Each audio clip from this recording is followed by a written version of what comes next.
Only on 6 tonight, take a look at this. It is something called a fireworm, and this particular guy was recently caught in the Gulf of Mexico.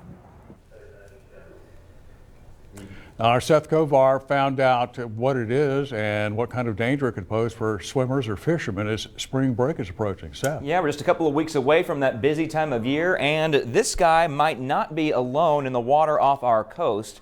And the barbs have venom too, and they can leave you with a nasty sting.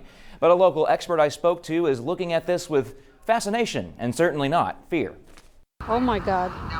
It's scary to look at it. That's pretty much the reaction I got from everyone today That's weird. when I showed them this video I've never seen anything like that. That's crazy. of the fireworm pulled from the Gulf of Mexico Looks like a lionfish almost. just down the coast in Port Isabel. I was actually stunned at how big it was. Dr. Paul Montagna of Texas A&M Corpus Christi's Heart Research Institute can't say for sure how this spiky visitor got here, but he's happy it did. Most of the worms in our area are real tiny, so to find a very large one like this was pretty exciting. Exciting, but also confusing. Where did it come from? I've never personally seen one in Texas waters before. It's that water that Montagna says is a bigger danger to swimmers than a fireworm sting, and it comes in a much smaller form, bacteria. And I'd be a lot more worried about a Vibrio infection in our coastal waters than I would be about getting bit by one of these worms. Not everyone agrees with that. Would that keep you out of the water?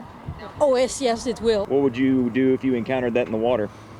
Stay away from it. And if these fishermen were to catch one? Oh no.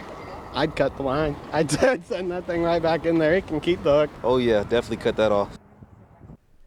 Well, that expert I talked to today says fireworms usually live near coral because it's a good food source. Little organisms growing on the dock there in Port Isabel might be what lured it in, but it's important to note, though, it's still not for sure just what that fireworm was doing there. Lee and Katya? Interesting. All Yeah, right. watch where you wade.